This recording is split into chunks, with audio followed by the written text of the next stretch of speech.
今天拍 MV 的过程蛮特别的，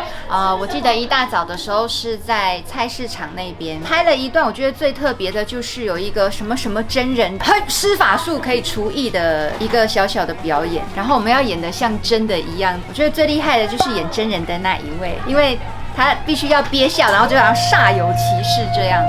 那一段还蛮好玩的。最特别的一段是我们从来都没有演过的穿越，我们竟然穿越到了游戏里面。穿越要演什么呢？就是要发挥很大的想象力，因为有很多东西都是后置的。可以呈现很好的给大家，是因为我们一个卡都可以拍到6、7遍以上，为求最好给大家。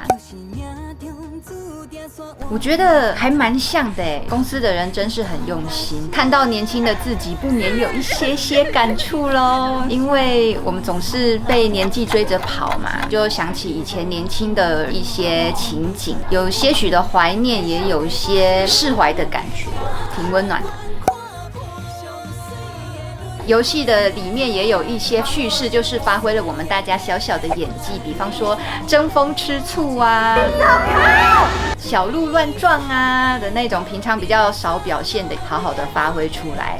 那也希望大家会喜欢咯。